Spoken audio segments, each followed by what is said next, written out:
Recently, we did a little podcast tour of my garden here along with Debbie Flower. So it's only fair that we visit Debbie Flower's house and take a look at her garden. And I'll tell you, it is amazing. It is, I would call it pretty much a California native garden, but there's a lot of plants here. And like any true gardener, it's a case of, well, let's plant this here and see if it works, because there's a lot of plants here that are probably more successful than you want. But then again, that's the whole point of it. And you even have a lawn, but it's a special lawn. It is. It's my husband's lawn.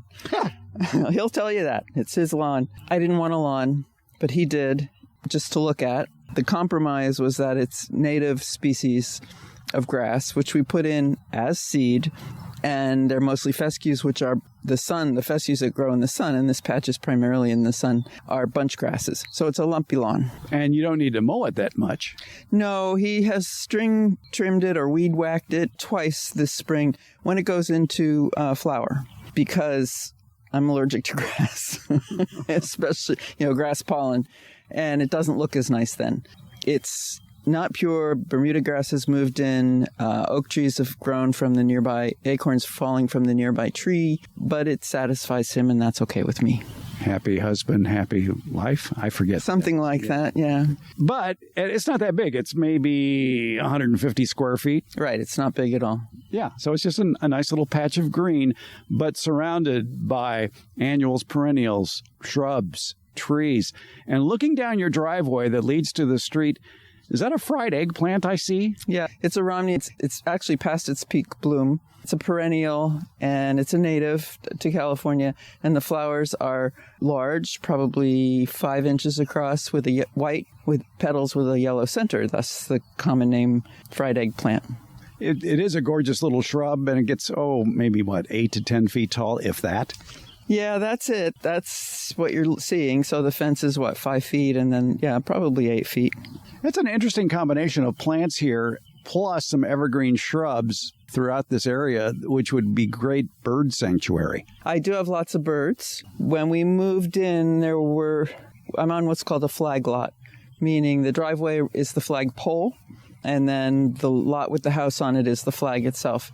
And there wasn't much at all on the flagpole. The Hollywood junipers at the end were there, and then the navel orange, oak, bay, arborvitae, and the banana shrub were all here. And so this we've just maintained, but the banana shrub and the bay and the arborvitae are evergreen. And on the other side, the neighbors have photinia and privet, which are also evergreen, but they've let grow tall. So it's a nice, dense place. And you see jays in particular coming in and out of here. And hummingbirds, I believe, have a nest in here as well. That show for the nose, the banana shrub, is one of my favorites. I'm not sure how many USDA zones you can grow it in. It recently changed its genus from Michaelia. It was Michaelia figo, and now it's a Magnolia figo. Right. And it is a shrub. It doesn't look like any magnolia you've ever seen. It's got a smaller leaf, and the flowers, I won't say they're insignificant, but you just love their aroma in April. Yeah, you have to get close to the shrub to get it. So when I moved in, the driveway, which is concrete, went all the way up to the front porch, and that plant was suffering. It was yellow. It didn't have much root zone, and it was getting reflected light into it, and that's not ideal for that plant. I was noticing this is probably the first year that it's looked really good. I suspect that's because we've had 2 years of good water. 2 years of good water, and you've got some, shall we say, overstory growth, too, going around it. It's giving it a bit more shade. Yes, some afternoon shade. And it's, for a banana shrub, it's pretty tall. It's like 20 feet tall. Right. Yeah. Congratulations. Thank you. On that. I didn't have much to do with it. Well, removed the driveway, changed the driveway, so it's no longer reflecting onto the plant. Other than that, I haven't done much. Of course, there are all sorts of California native plants here, as you've probably gleaned if you've been listening to us. But you have one here that is very common. You have several species of it, of milkweed. Butterfly weed. Butterfly weed. You're right. I have the narrow leaf butterfly weed here in front of the porch. That one I have seen monarchs on. It is not as showy as the speciosa, which is around the oak tree, but it seems to be a better host here locally for monarch butterflies. And they are in bloom right now, so that's nice. They smell. You get up close. You have to get up close to the flower. They have a nice, sweet smell. You also have some plants that you probably would never see in a nursery, like a Tower of Jewels plant. Right. I started those from seed, and the first ones were actually about 8 feet tall. But then it reseeds itself wherever it chooses or wherever I drag the dead plant, because there's still seeds in the dead plant. And it is a very big favorite of the hummingbirds. It's a Mediterranean native, but when it first grew, it was visible from the street all the way up my driveway, and people would stop at the end of my driveway and point. You're right. It isn't something you see at a nursery because it is a biennial, or sometimes it takes a third year to come into flower, and you don't know what you're getting. You wouldn't know what you're getting if you bought the 1-year-old plant. It seems to enjoy full sun as well. It seems to have more of a vibrant bloom in full sun. Yes, a redder bloom. Yeah. Mm-hmm. Yeah. And it's an interesting display you have here. You've got 2 Tower of Jewels, and in the middle of it would be the Tower of Jewels in year 1, while the 2 towers are year 2. Yes, well, that wasn't done on purpose. It just happened.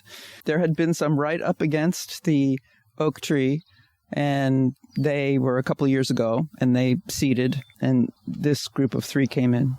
And yeah, like you say, once you plant them, you'll have them forever. Do you have to stake them? The one on the right I staked when we had a lot of wind and rain earlier in spring. I did have to, that one fell over onto the lawn, and I pulled it up and staked it. That's the only time. Generally, no. But in those situations where many things tend to fall over, I did. And then it dies.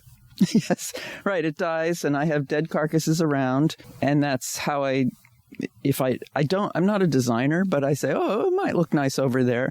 I was thinking of pulling one of them back to where the 2 Mahonias are, and put it in front of them or between them, and have some Tower of Jewels in that area. Is that the Mahonia aquifolium, the Oregon grape? No, they are special Mahonias that I got from a friend, Ozzie Johnson. It's trademarked. It's the bigger ones. It's bigger because it gets afternoon shade there.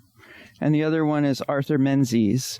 And they were from a friend, and he got them from Dan Hinckley, if you know that name. Yes, Dan Hinckley is the plant wanderer, the plant explorer who travels the world looking for unusual plants. Right.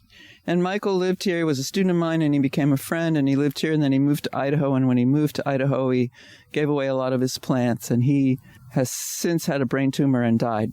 Nice to have a memory. Exactly, yeah. It's really nice that these Tower of Jewels are framed with that scarlet oak behind it. That really sets it off. Yes, not planned at all. Well, there's luck and design. Yeah. Sometimes they go together. What is that next to it with the pink flowers? That is a geranium. A true geranium? I don't think so. No, it's a pelargonium. I don't have it in here. We should point out Debbie is working from her Excel sheet, which is 4 pages of plants in very small print. Right. Got to try to save paper here. Yes, I think it is a true geranium, I think. Oh, okay. It was found at the old governor's mansion in downtown Sacramento. And I had students working there kind of on an internship, identifying plants, labeling plants, writing out descriptions of the plants, so that at the time it was under the old governor's mansion was under the purview of the California State Parks Association. And it was so that those people could convey the information about the park. And the geranium was found, and it was not identified. And so the Geranium Society came in with their experts, and they couldn't identify it. So the woman who worked in the parks department, her last name was Hansen, I believe, got to name it. And I can't remember what it was named. And she let me take cuttings. And so I did, and it is the most floriferous plant. In teaching, we take cuttings. The students would for their herbariums, and I would take them for the quiz. And I got it at Land Park, and which is a park here in Sacramento that our friend Daisy Ma took care of for decades, and started it, and it has grown where it wants to grow. That's a true geranium. And that's in the shade. It's under the scarlet oak tree, whereas this unknown pelargonium geranium, yeah, I think it's a pelargonium, I think, is in more sun. Right. Yet it's still, part of it is under the oak, and it is blooming up a storm. I had a party here, people from out of state. I don't think anyone at that party was from California, and this was a big hit. Everybody wanted pieces of it. Not a good time to take cuttings when it's in flower. No, but what are you going to do? I gave them cuttings anyway. Yeah, exactly. Okay. So behind us now, we should talk about this Palo Verde tree, which has a very unusual trunk color. It is like U.S. Army green, I guess, or something like that. Verde means green, and I think Palo means wood. You have to check me on that. It is native to the Southwest. My husband is from Tucson, Arizona, and loves the plants of the Southwest. And so this one is the Desert Museum cultivar, which means it is thornless. So that's very nice. It's in bloom right now, and I subscribe to some feeds from gardeners and nurseries in the Tucson area, and they're advocating, sort of unofficially, for Palo Verde time. You know how there's cherry blossoms in Washington? It should be Palo Verdes in Tucson or something, because the whole thing is yellow, and if you look at the ground is all covered in yellow petals, and it is a fantastic pollinator or pollen provider. There's only about 1 zillion bees in here. Yes, and it hums away. I got it as a young tree.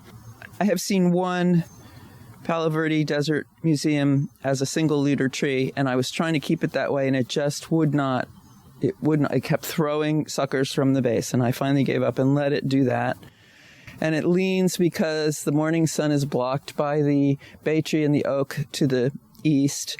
I need to do some pruning to raise the canopy and to just shape it a little bit, but I'm not going to do that until it's done blooming, because I want the pollinators to get as much pollen as they can out of it. Why do gardeners have the habit of finding flaws instead of beauty when showing their garden? That was a problem I had when I worked at a retail nursery. That would be a problem. Yeah. You want this? Well, it's going to do this, that, and the other thing. All right. But being that this tree does fine in Arizona, it probably does not require that much water. In fact, most of the plants here, as I look through here, are low water use plants. Yes. But I do see some drip lines through here. Yes. I need to move mulch over here. It's a far distance from the mulch pile over here. This is the driest bed of all in my yard. They're zoned, and so I put in plants that I think will tolerate that dry or low watering, and the Palo Verde is certainly one of them, yes.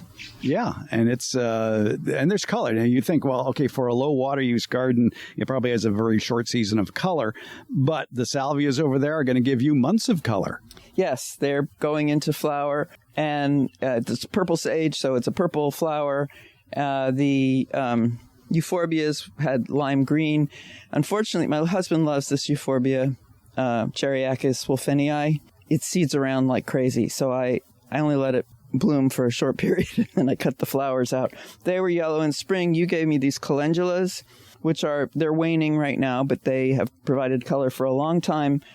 This is an Eriogonum sulphuratum, I think is this specific epithet, but yellow, what's the common? That's where I fall down. I don't know the common names. Buckwheat, yes. Sulfur buckwheat. And the flowers were yellow. Now they're turning sort of a rusty color. I had 2 of them. The other one didn't do real well. A white native iris, Pacific Coast iris. That's a white one.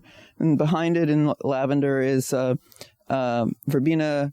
It's a native verbena. Verbena lilacina de la Mina. Got that? Got it. All right. Musical. Right. It's its second year. It's been tough to get established, but I'm happy to see it blooming quite well this year. And then the Hesperallos are not native, but they have these long, it's just beginning to bloom with the pink stalks. These and they will get very long. There are more improved Hesperallos where the flowering stalk isn't so big. This looks manageable, but they get up into the Palo Verdes and probably 8 feet long. Bend over, it kind of becomes a problem. And then this is a Russian sage, a cultivar, and that had a blue bloom. I need to get in there. I like to keep it lower, but the way I keep it lower is to get in there and thin. I take cuts very near the soil, And so I find the tallest guy and move all the way down and cut it out.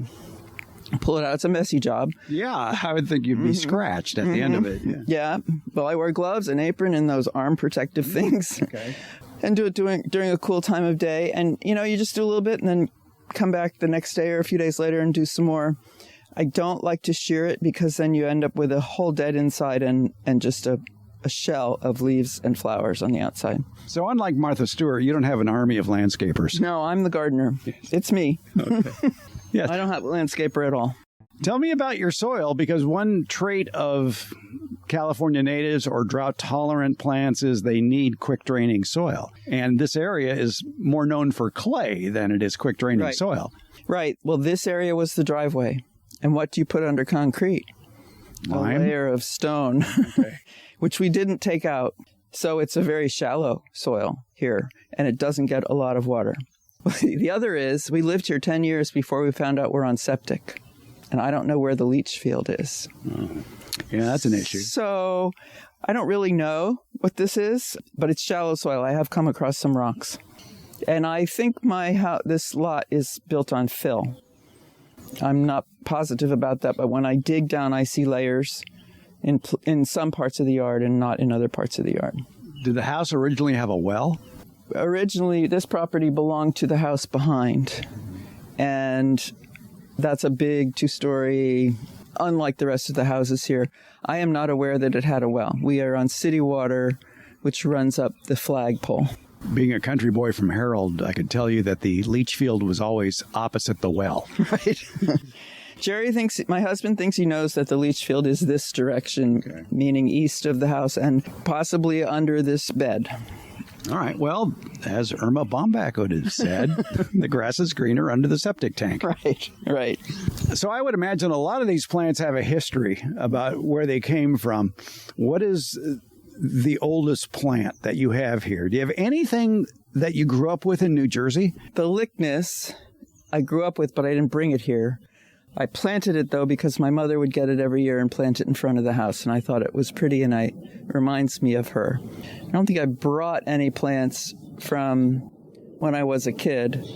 This sago palm was given to me when I was a graduate student at UC Davis I graduated, so 91 and 92. That seems like just yesterday. I know, to some people, but some people it's before they were born. And it was another graduate student in horticulture wanted to see if you could grow a baby from the pups. Mm-hmm. And this was one of the babies from the pups. And I had it in a container for a long time, and it struggled. I put it in the ground here, and it's been very happy, although it does get sort of burned. You can see some burn because I'm chintzy with the water. This is the second driest bed here. And actually, this half of the bed, you can see the supply line popping up over there. This half of the bed is as dry as the other bed we were looking at with the Palo Verde in it. So it doesn't get as much water as it would really like, but it always recovers. So I'm letting it go. So that green lid over there is not the lid to your septic tank? Yes. After we found out we were on septic, we had somebody come in and find it and raise the lids so we knew where they were. Right. That's always a good idea. This sago, by the way, for getting bright morning sun, is looking fabulous. I imagine it's getting shade, though, in the afternoon. It gets, yes, more so now that the Crataegus, the Washington hawthorn, has gotten larger, and this mesquite next to it doesn't really shade it too much, but it does get some shade in the afternoon. But you see there's burn on the side that gets the afternoon sun. Okay, now say something nice about it. It's a really nice anchor point in the garden. It's a very interesting plant. It's geologically old. Mm-hmm. It was lived here when the dinosaurs lived here, not here specifically, and it's done really well. It's very satisfying for me. It's a conifer, isn't it? Yeah. I assume I have a male. They're dioecious, male and female. I have never had any seed. Once they start producing seed, they go nuts. Yeah. And they don't have to be very old to produce seed. When I was teaching, we would get seed from a gentleman who lived in Lincoln City, and apparently there was a female plant around their pool, and it would seed every year, and he'd bring us seed, and we'd start them from seed.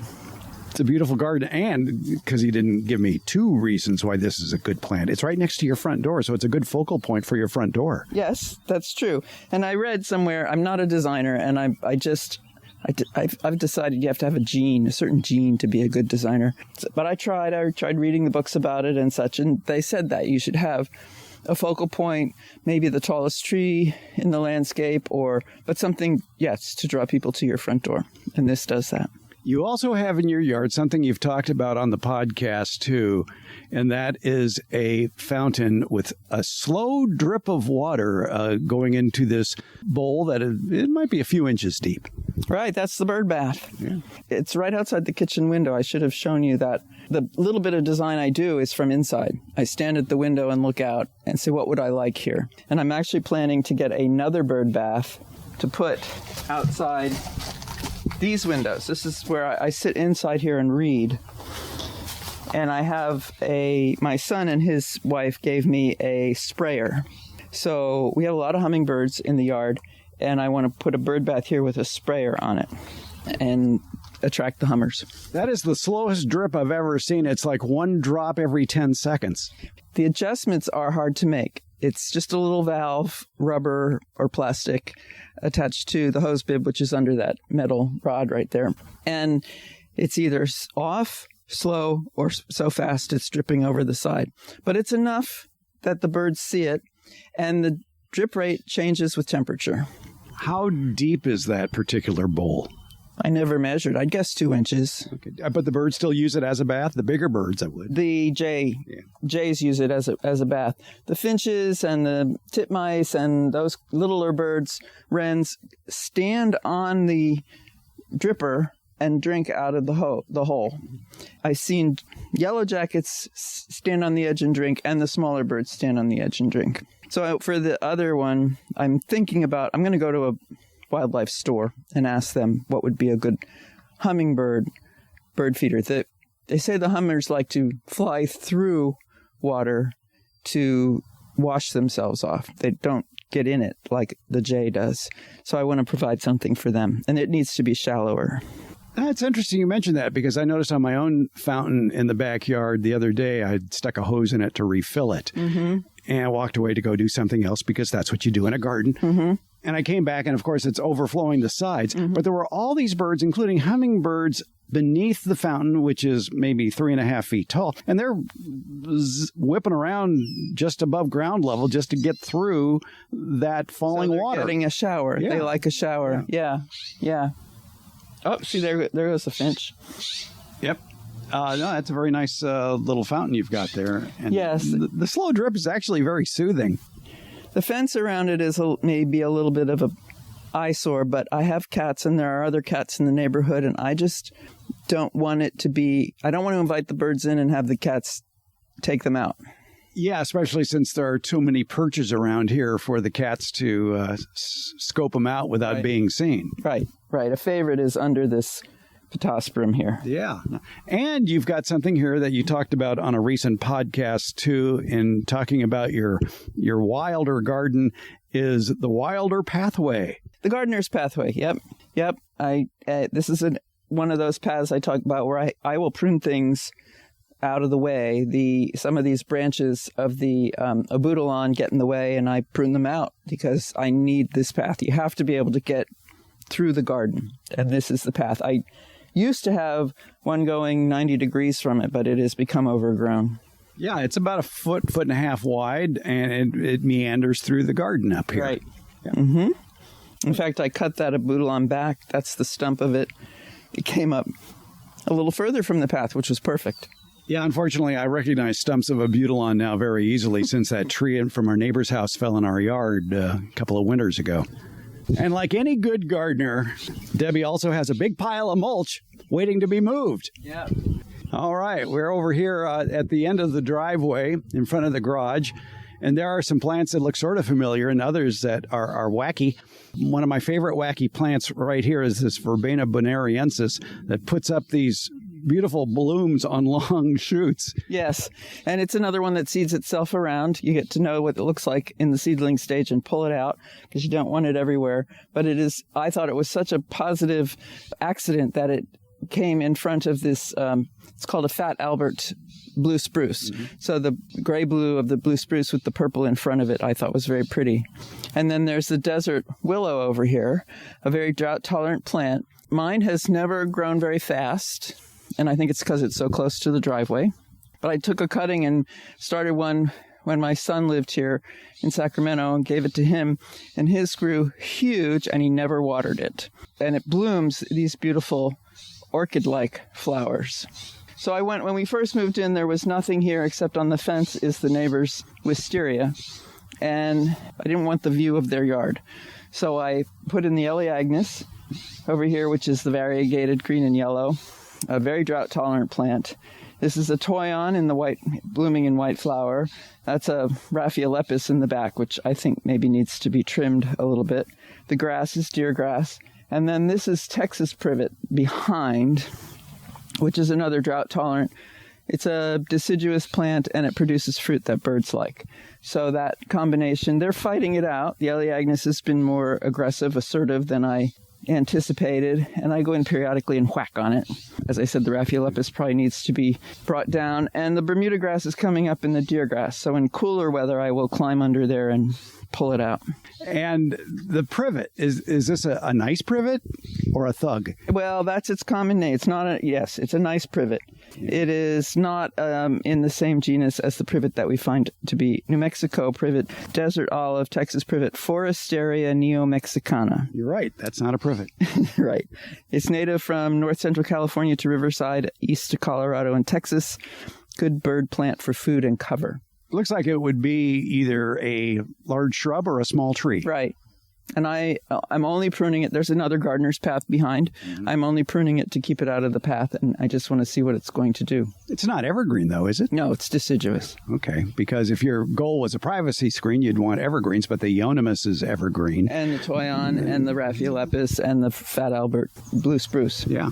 And then you have something coming up over there, which looks like, I don't know what that is. It's, or you probably planted it there underneath the shade of this other plant that I don't know what it is. This is called a California pepper tree, but it's not native to California, and it's not a pepper. It just smells kind of like a pepper. Is it a Shinus molly? Yes, and they are notorious for leaning. Yeah. So we've taken some branches out of it, and we should probably take a little more. But this is a ribes. Oh, okay. A wild berry. Ribes aureum. And it does need some shade. The only place I really saw it happy was on the side of Puda Creek on the UC Davis campus. And so I'm unsure. It's only been here about 3 years. Unsure how it's going to do. But so far, so good. So we'll let it go. I pruned. The pepper tree will come down to the ground. So I pruned some out yesterday, so the gardener's path is open. Mm-hmm. Oh, yeah. And the wisteria climbs the pepper tree, so I have to tame that. I took a bunch out of that yesterday. It's amazing what can happen overnight. You get any blowback on that? Oh, no. Catherine, my neighbor, is very good. Not a problem. Okay, that's good. Yeah. And this area, I don't see any drip lines here. They're here. Okay. Yeah, you can see them over there. I try to keep them covered for their life. Of course, then you don't know where they are, but I try not to keep them on the surface. And you have a greenhouse. We should always mention when people have greenhouses, because every good gardener should have a greenhouse. Right, and yesterday I'm having trouble getting my beans to germinate. I think the drainage in my raised bed is not as good as they would like, so I put some in pots. I have a rosemary right here. Finished blooming for now. It'll bloom again, and it's moving where it wants to go. But I have it for culinary purposes. I like to have my herbs. I have sage in a pot, thyme in a pot, thyme in the ground, rosemary, oregano, marjoram. So when I want herbs, I can get them myself. And my sister-in-law wants some. So I took cuttings of that and that's all sitting in the greenhouse, but covered in some shade cloth.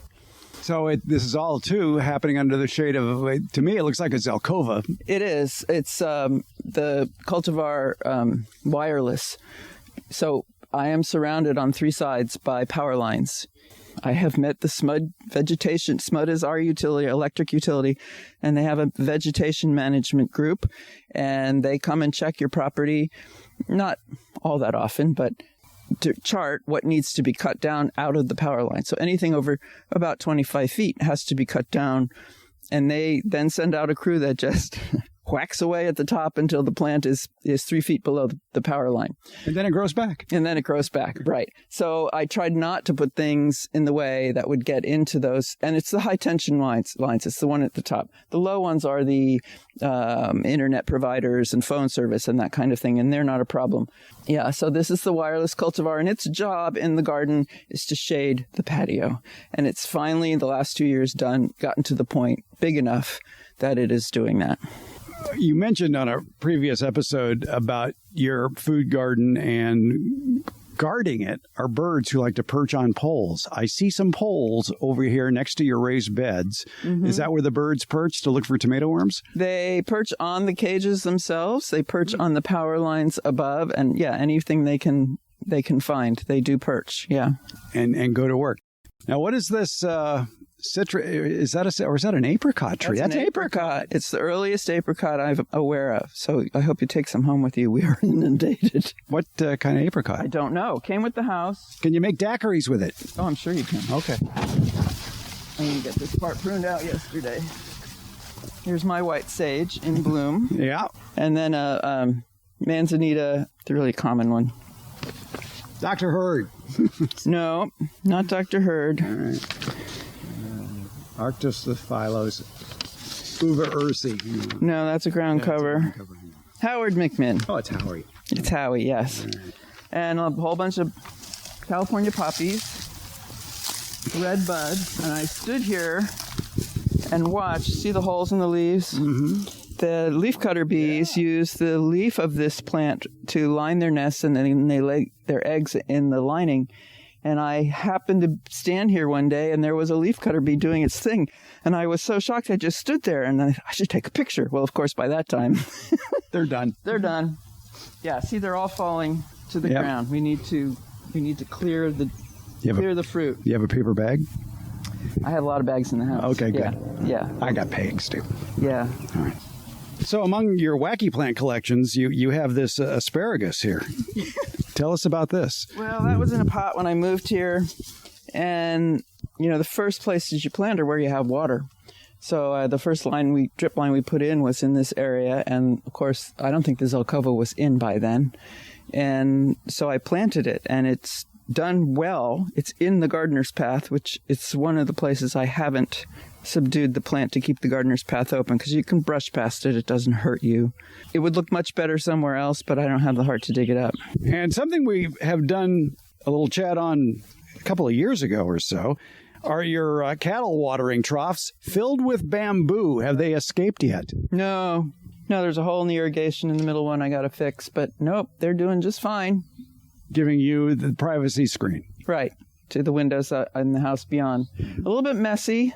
They come up when they send up a new culm, which is a stem. It's surrounded by, the leaf parts are surrounded by a sheath, and that falls off, and you get these little bits. You can see them here in the crack in the concrete. Other than that, they're wonderful. They take a little pruning as the culms die, take out the pruning. That's where I get my steaks. Oh, let's talk about your green cone. There's my green. There's your green. There's your green cone composter in the middle of the garden. That's been here for. I've lived here 12 years, and it's never been emptied. I see why you say you put a rock on the lid so it doesn't blow off. Yes, my husband always takes it off, but it did blow off when we had those winds in spring. We couldn't find it for a couple of weeks. Finally found it down there by the Brugmansia. So the kitchen scraps that you put in the green cone here are feeding your herb garden here somewhat. Right. Your borage.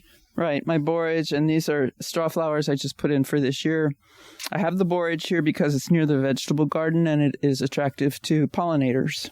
And then here's my vegetable garden. This bed's not doing well. I think I have to dig it out, which is going to be a huge job, and add amendment. I don't think it has enough organic matter in it. I don't think the drainage is good. But a couple of tomatoes are doing fine. The Juliet is doing very well, and then beyond the one that's covered in shade is a bush early girl, and the one covered in shade is the bush early girl that's been struggling like crazy. And then here's parsley. Like I said, I like to grow my herbs.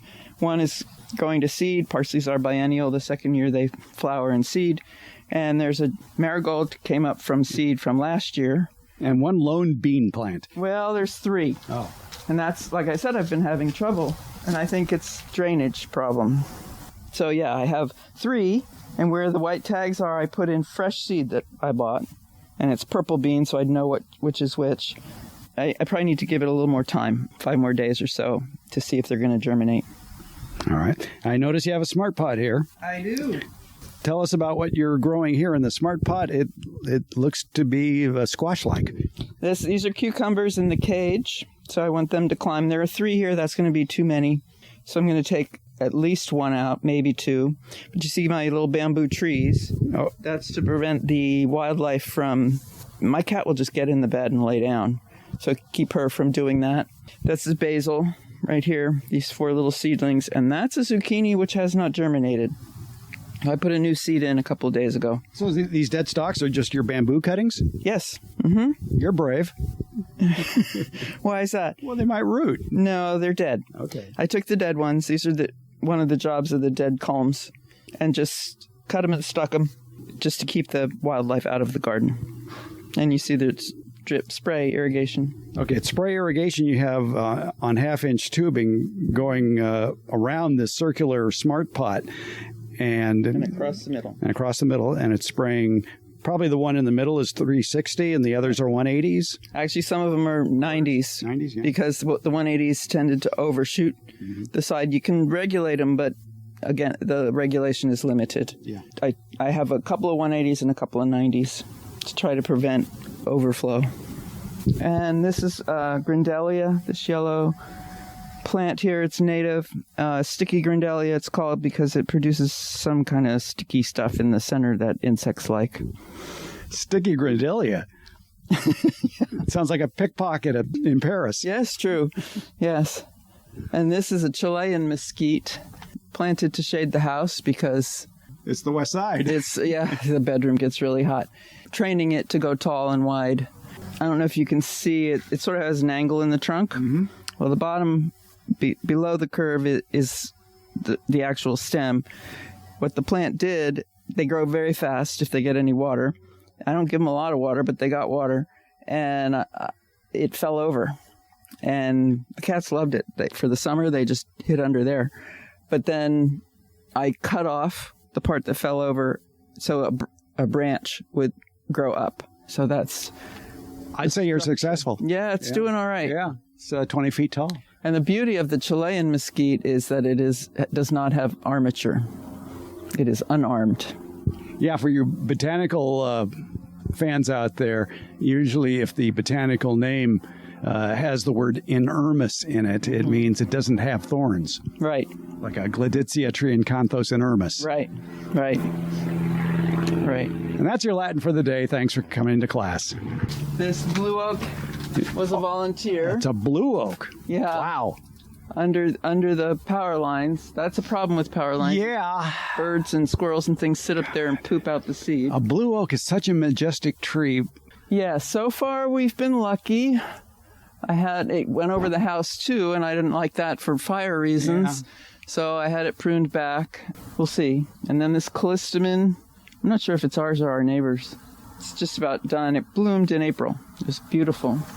And you have not one, but 2 grapefruit trees. I need to do some cleanup.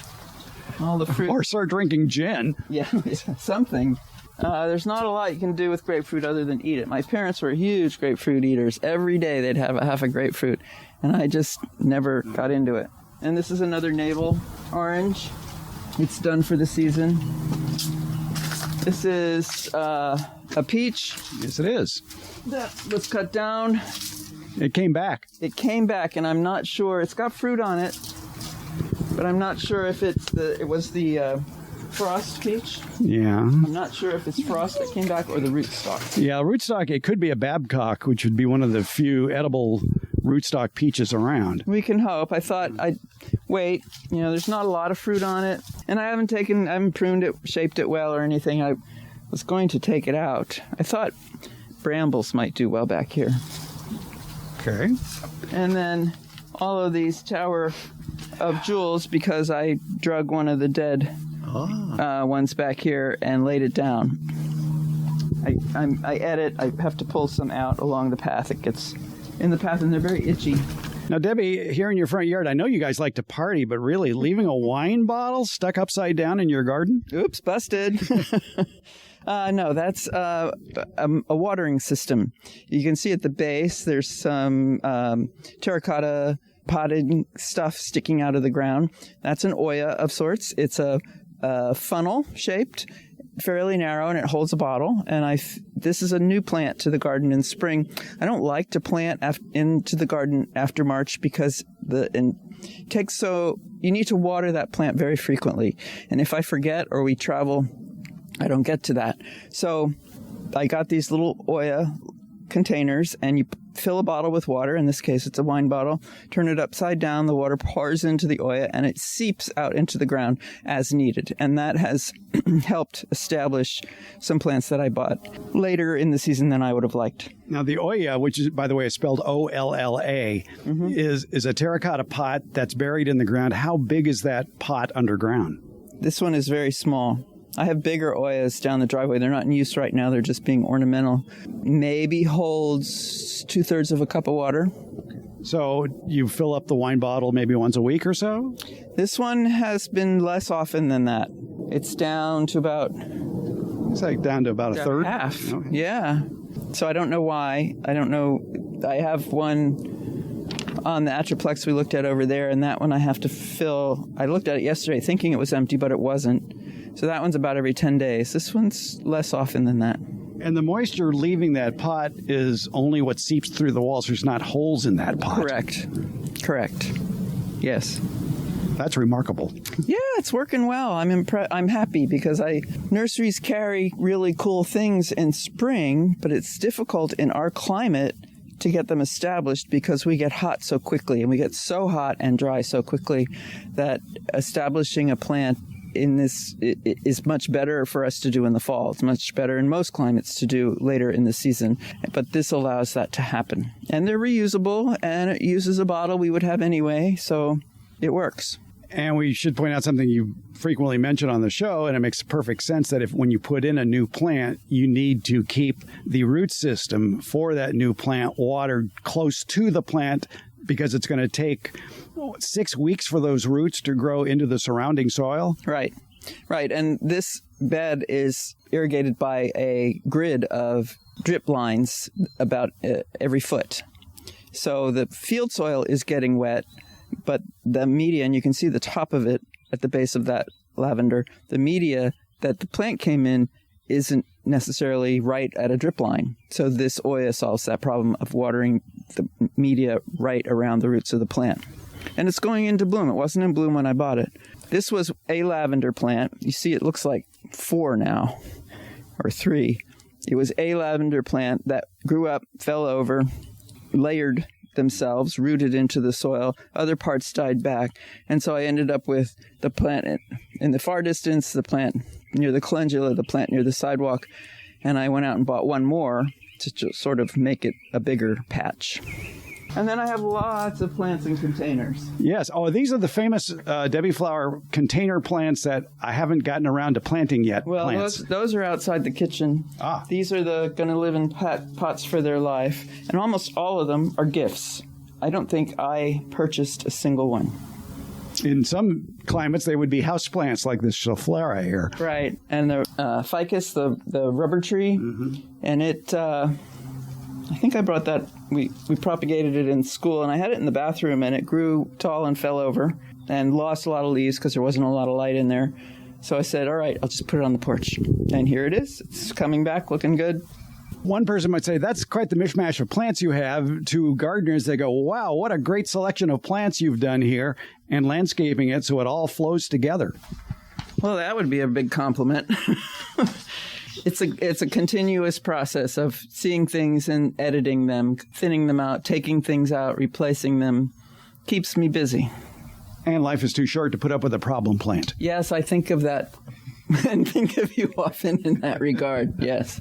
But this is quite the view. Sitting here on your front porch, especially this time of year, with the Palo Verde in bloom, and just the understory of all the plants and the flowers on the sage peeking up over the wall. And the Eriogonum grandrubescens, that's flowering red right now with the lavenders in front of it, and then the yellow calendulas. I like that combination too. And the pink pelargonium behind. See, you're a landscaper. Great tour of Debbie Flowers' garden and its extensive garden with a wide variety of plants. Thanks for the tour. You're welcome, Fred.